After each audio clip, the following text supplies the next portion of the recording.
I live in South Central. This is South Central. Liquor stores,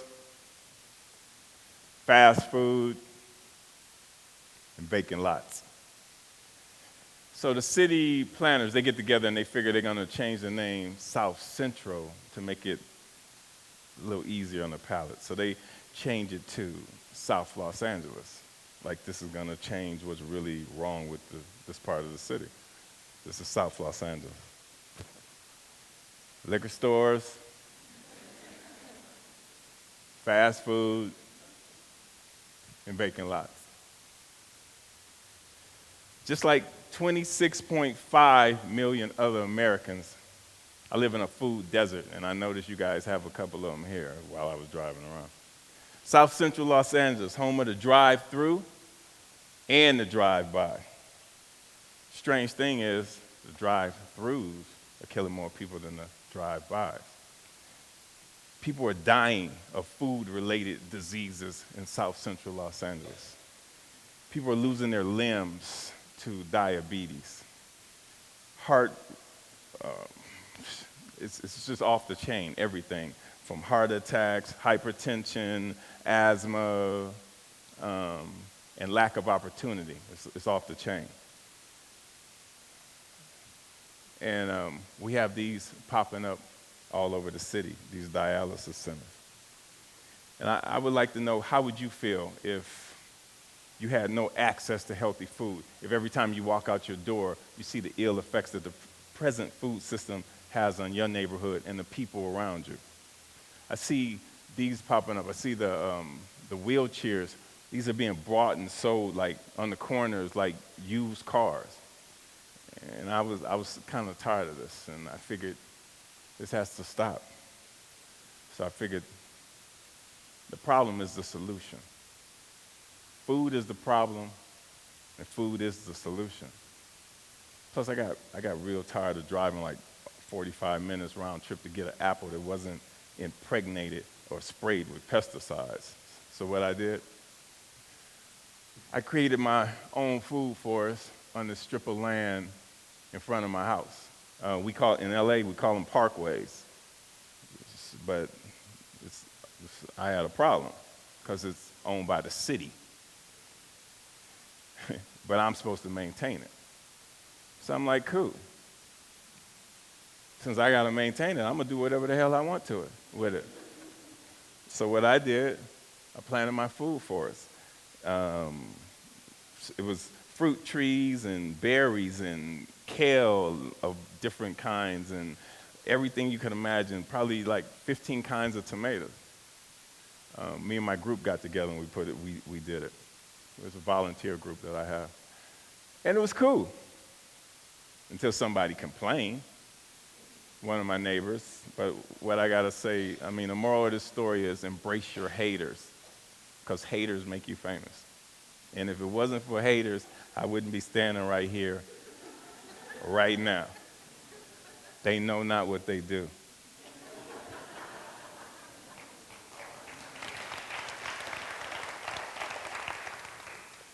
So, and this is how my community engaged my garden.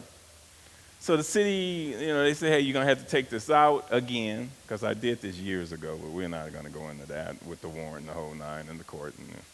But I'm like, no, somebody's going to have to take the nails out of my hand this time, because I'm not taking this out. It's not coming out.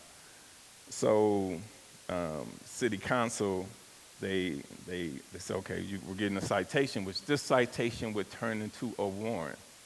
And I'm like, really? Come on. You're going to give me a warrant for growing food on a piece of land that you could care less about? I'm feeding my community. I'm beautifying this.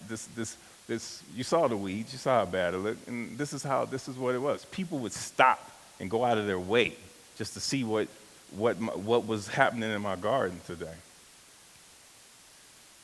So some friends of mine, they put up a petition on change.org. And with 900 signatures, we had a victory. We had to take it off of change.org. Steve Lopez from the LA Times, he's like this bulldog reporter. He got a hold of it.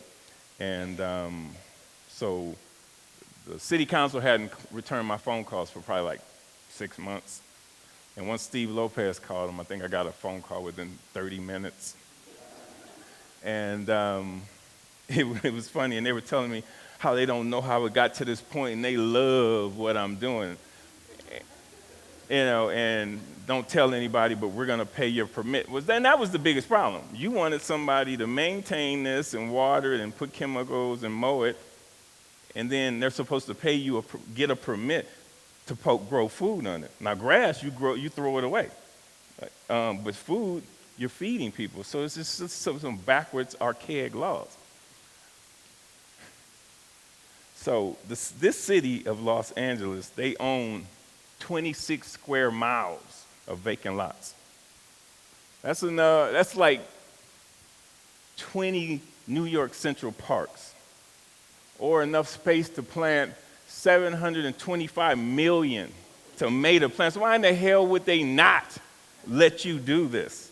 When one pack of seeds, one pack of seeds will give you like $75 worth of food, worth of produce from beans. I tell you, this is my gospel. I'm telling people, grow your own food, because growing your own food is like printing your own money.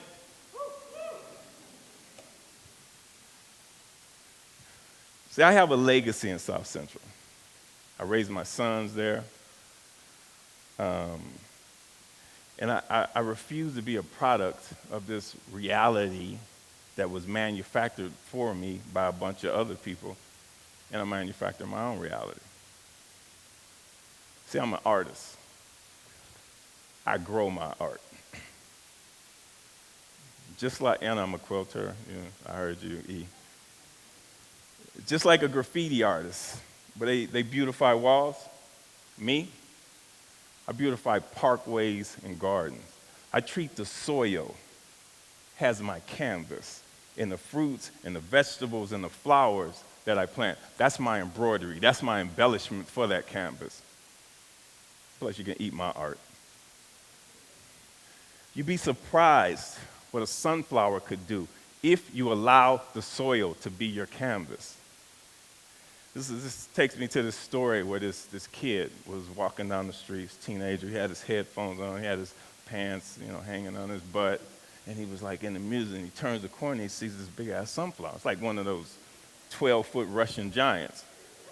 And he just stopped. And he goes, Yo, son, is that real? Is that real? And it was so cool, because we're so far removed from nature that this was a freak show to him, to see this flower. And it's like, yes, that's why I have this here. That's why I want this to happen. So these stories like this, they happen constantly in the garden. I have seen my garden become a tool for the transformation, a tool for the education, a vehicle for the emancipation of my neighborhood. To change a community, you have to change the composition of the soil. We are the soil. You'd be surprised. Why y'all mess up my slide? You'd be surprised how this affects children and where this will take your mind. We're so far removed from our food source that we don't know what food is unless it's in the store and it has labels on it. That has to stop. We're under siege by corporations that don't want us to eat healthy food. Our neighborhoods need triage, just like you need in a disaster or a war. And who does triage? You have to do it yourself. They're not coming. And that's what people need to get back to and realize that they're not coming. The guys on the white horses, they're not coming to save us. People ask me, it's like, Finn, aren't you afraid people are going to come and they're going to steal all your food? And I'm like, hell no, I'm not afraid they're going to steal the food. That's why it's on the street. That's why I put it there. That's the whole purpose for it being on the street. I want people to take the food, but also in that I want them to take back their health. There was this one, I see this mother and her daughter, and they're in my garden. It's like 10:30 at night, and I hear all this rumbling, and they're, and I go outside to see what it was, and it was this mother and her daughter, and they looked shocked, and I'm like, and I know why, they thought they were, still in the food, and I'm like, you don't have to do this like this. I want you to take this food. That's why it's on the street. You cannot eat all the food that you can grow. You have to share it. You have to give it away. Okay? I put this garden in this homeless shelter. And it was cool because the guys, they all came together, and once they saw me pull up in the truck and they saw what I was going to do, and they all came and helped, and they were sharing stories about how their mother and their grandmother and their fathers used to garden, and they were telling me stuff. And they had been so removed from this so many years, but it was a seed that was planted in them when they were young, and they still had it. When I brought this soil in, when I brought these plants in, it brought them back to that. And that's what we have to do now. We have to bring people back to gardening. I mean, we're gardeners. Wasn't that the first job? Like, hey, dude, take care of my garden, and we have to get back to that. Because what I found is, if kids grow kale, kids eat kale. If they grow tomatoes, they eat tomatoes. But when none of this is presented to them, when they're not shown how food affects the mind and the body, they blindly eat whatever the hell you put in front of them. So we have to, it's up to us to change the system.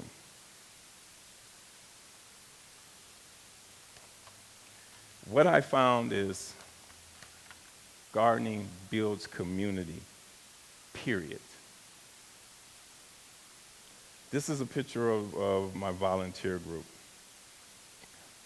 which we've put in probably like 24 gardens thus far. This is us doing, I don't totally agree with this, but this is what one of our leaders do to get rid of the lawn. But the thing about it, it builds community. Like, people will come around. We had like 50, 60 people would come into a dig-in. Now we got a list of 400, 500 people that want to volunteer just to put in gardens. Some people are willing to pay just so they can get to do it. People want to get their hands in the dirt so bad that they will pay you to let them get their hands dirty, let them get their hands sticky. I mean, basically people are paying you to get dirty. I see these kids in the neighborhood, and they're on a path basically to nowhere because they're living this manufactured reality that was manufactured for them. And with gardening, I see a place where we can train them to be leaders that train leaders. A place that we can show them that the garden is nothing more than a metaphor for life. Everything in life happens in the garden. You can associate everything in life to the garden. Compost changed my life. That would be my disco song. And that's true. It made me think, does anything really die? Would you take this carbon and you take this nitrogen, you take these two plants, this is supposed to be dead, and you put them together and you get 165 degrees. If this was dead, where did this energy come from? And it just took me to us. It took me to the circle of a tree putting its leaves on the ground and turning to mulch, that turning to soil, and so the tree is feeding itself, and it starts its own cycle all over. A lot of people make this seem too like it's biology, science. No, it's nature. We are nature. We're part of nature, and everyone keeps trying to separate us from the bees. Everybody keeps trying to separate us from the hummingbirds. That's what we are. We're nature. And also, We're artists. Everybody in this room is an artist, and as artists, we have a responsibility. And that responsibility is to beautify this place, inspire people. That's what artists do. And that's our job. And that's what we have to do. We have to show these kids that, and adults nowadays, that there's another way. That what I'm doing with the group that I'm doing, it's called the Ron Finley Project that we're starting, is we're training entrepreneurs, basically to take over their communities, to be leaders of their communities, and show others how to be leaders of their communities. These kids don't a lot of them don't see any hope, and it's sad because they're dealing with the medical industrial complex, the prison industrial complex, and the military industrial complex, and they don't even realize that these things exist. So when you have a child come to you, when you have a big, beautiful teenager come to you and say, well, why'd you join this particular organization? And say, what else am I going to do? That hits you at your soul, and you're like, we gotta show these kids that there's another way. So that's why I say, to hell with hope. We don't need hope. We need opportunity. We're not sitting here singing "We shall overcome," because with opportunity, we will overcome. And if we change the composition of the soil, who knows? I mean, we might produce the next George Washington Carver. But if we don't change the composition of the soil, we will never see this happen. So what I am, I'm trying to be a legacy, I'm a catalyst to change this legacy of despair to a legacy of cultural self-love, self-reliance, and self-sufficiency. Don't get me wrong, though. I'm not advocating no free shit, because what a lot of people need to realize is free is not sustainable. Funny thing about sustainability, you have to sustain it. And to do that, you already know what that takes. But with this gardening thing, we gotta make it sexy. It has to be, people relate to sexy. We have to make gardening sexy. We have to become evolutionaries, gangsters. Garden gangsters is what we have to do. We have to flip the script on what a gangster is. If you ain't planting tomatoes, you ain't gangster. If you're not growing food, you're not gangster. If you're not changing your community, you're not gangster. That's what the new gangster is, and that's what we have to make, like the garden, the leaf ninjas. We have to make gardens sexy. So what I'm advocating is, people want to come around and they want to have these meetings, and and that's basically all they do is they want to talk. So what I want to do, I want to have whole city blocks, parkways just planted with food, where neighbors are sharing in this food, where you could send your child, your brother, your cousin, you can go get onions from Sally because you know it's cool, and she can come get your corn on the same block. Because what this is doing is creating community, and what they've noticed when this happens is crime rates and everything else, safety, health, it involves everything. Gardening is just a metaphor for a life, period. This is what I want, everybody's parkway. And this is like newly planted. This picture is probably like 3 years old. My parkway basically looks like a jungle. One of the things that the Ron Finley Project is working on is getting shipping containers and turning them into healthy food cafes that are attached to gardens. So basically what you're building is a hub for the communities to come and hang out. You have community gardens there, and you also have a working garden that feeds the community. Getting kids off the street and putting them to work and showing them the joy, the pride and the honor in growing your own food. Opening up farmers markets. So what I want to do as gangster gardeners, everybody, our new weapon of choice will be the shovel. So I want everybody to take your shovel and get gangster with it. And like that. So what I want to say, I got people that, because I do talks now, and people want to have meetings, but I tell them, if you want to meet with me, I don't want to sit around in cushy chairs and talk about doing something. If you come in to meet with me, I want you to come to the garden, and I want you to bring your shovel so we can plant some shit. Thank you. Thank you.